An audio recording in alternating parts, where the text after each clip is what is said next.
Selamat sejahtera semua, salam perpaduan. Hari ini, Cikgu Yong Guat Baby, Guru Cemerlang Geografi dari SMK Taman Maluri, Kuala Lumpur. Hari ini, Cikgu akan sampaikan pelajaran Geografi tingkatan 5, Bab 4, Pembandaran.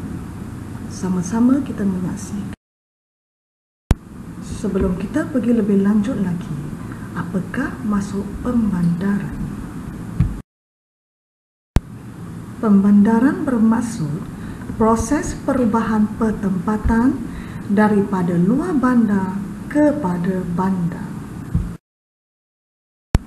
Contohnya, pertempatan luar bandar di Kuala Lumpur pada tahun 1920, iaitu pertempatan luar bandar telah berkembang menjadi pertempatan bandar. Cuba lihat pada gambar sebelah kanan. Pembandaran juga bermaksud perkembangan bandar menjadi bandar lebih besar dan kompleks. Contohnya dalam slide yang dipaparkan, Kuala Lumpur pada tahun 1970, pertempatan bandar telah berkembang menjadi bandar yang lebih besar. Cuba lihat kepada gambar sebelah kanan.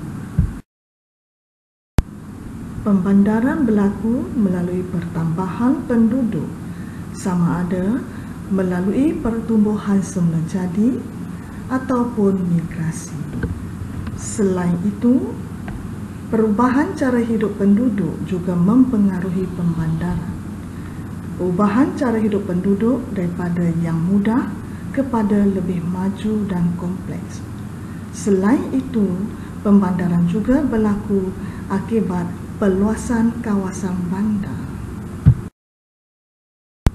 Apakah yang dimaksudkan dengan konurbasi? Rebakan bandar menyebabkan kawasan bandar tersebut bercantum dengan kawasan bandar yang berdekatan. Proses ini dinamakan konurbasi.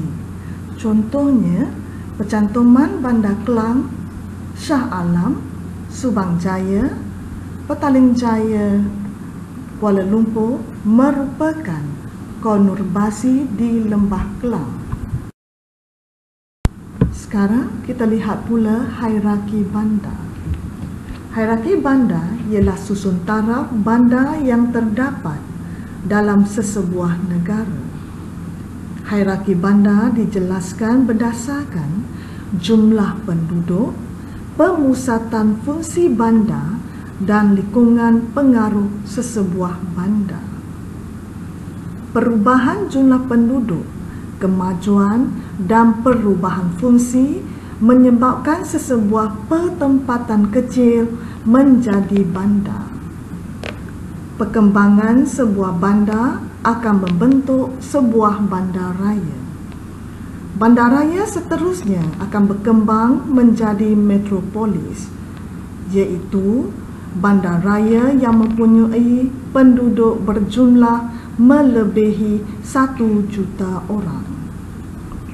Perkembangan metropolis yang berdekatan akan mewujudkan satu lingkungan kawasan pembandaran dengan jumlah penduduk melebihi 10 juta orang yang dinamakan megalopolis.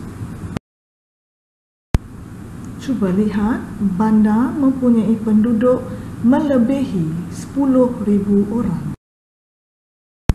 Bandar raya pula mempunyai penduduk melebihi 100,000 orang. Metropolis pula mempunyai penduduk melebihi 1 juta orang. Dan megalopolis mempunyai penduduk melebihi 10 juta orang. Sebentar tadi kita dah pelajari konsep pembandaran, konurbasi dan juga hierarki bandar. Sekarang kita pergi kepada bandar terancang. Bandar terancang ialah bandar yang dirancang oleh kerajaan dari segi lokasi, fungsi dan keadaan fizikalnya. Bandar terancang terbahagi kepada dua, satu bandar satelit dan satu lagi ialah bandar baru. Sekarang kita lihat kepada bandar satelit.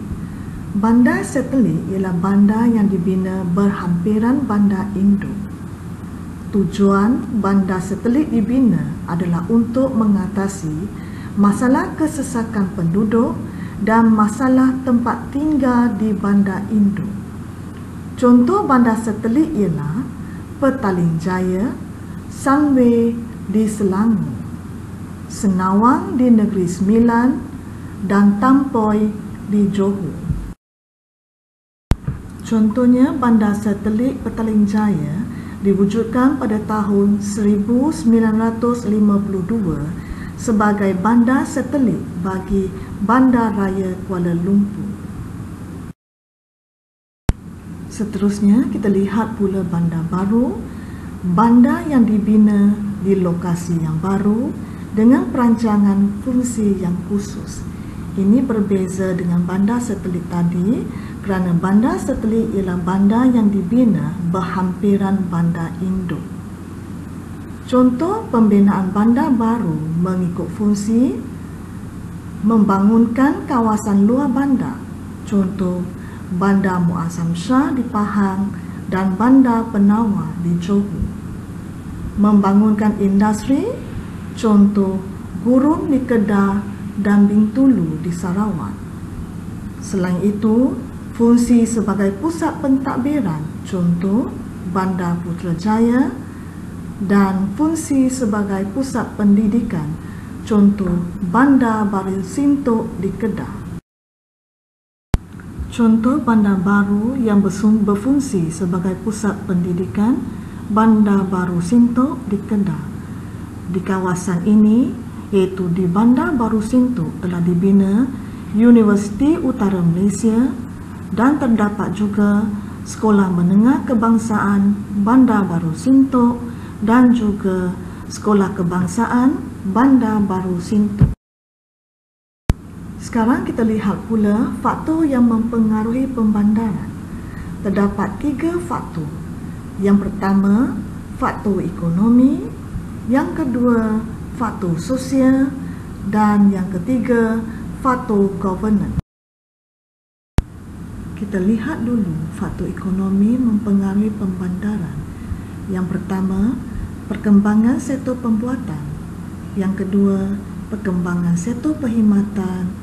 Dan yang ketiga, perkelumpukan aktiviti ekonomi. Cuba lihat gambar pada slide yang dipaparkan.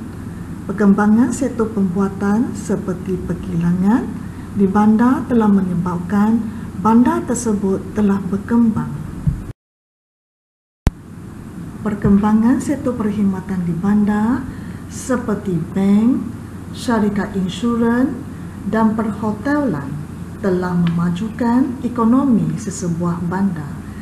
Keadaan ini akan mengubah fungsi atau menambah fungsi sesebuah bandar.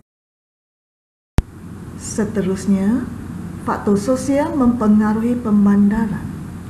Yang pertama, kemudahan sistem pengangkutan dan perhubungan. Yang kedua, kemudahan pendidikan tinggi.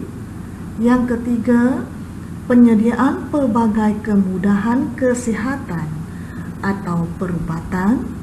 Yang keempat, perkelumpukan aktiviti dan keperluan sosial seperti tempat beribadat. Kemudahan sistem pengangkutan dan perhubungan di bandar. Misalnya, Bandaraya Kuala Lumpur yang dimodernkan dengan pembinaan lebuh raya serta pengangkutan kereta api aliran ringan seperti LRT Putra dan komuter. Peningkatan kemudahan pendidikan seperti pembinaan Universiti Malaya, pembinaan Universiti Putra Malaysia, Kolej YPC dan Universiti Multimedia telah merangsang perkembangan bandar yang besar. Penyediaan pelbagai kemudahan kesihatan dan perubatan di bandar turut membantu pembandaran. Pengelompokan aktiviti dan keperluan sosial penduduk di bandar seperti tempat-tempat ibadat juga menjadikan bandar itu bertambah fungsinya. Faktor yang ketiga ialah faktor governance mempengaruhi pembandaran. Yang pertama, penaiktarafan bandar. Yang kedua, pembukaan bandar baru. Cuba lihat pada slide yang dipaparkan. Langkah kerajaan menaiktaraf sesebuah bandar boleh mempercepat proses pembandaran. Sebagai contoh, Bandar Melaka dinaiktaraf menjadi bandar raya bersejarah. Peningkatan taraf sesebuah bandar menjadikan bandar itu bertambah fungsinya.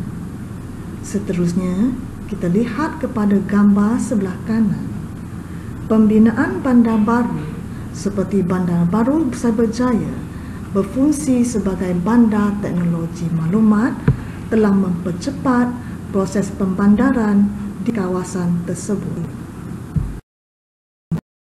Sekian sahaja, semoga video ini memberi manfaat kepada semua. Jumpa lagi dalam video kedua yang akan membincang tentang masalah pembandaran dan langkah untuk mengurangkan masalah pembandaran. Sekian, terima kasih. Jumpa lagi.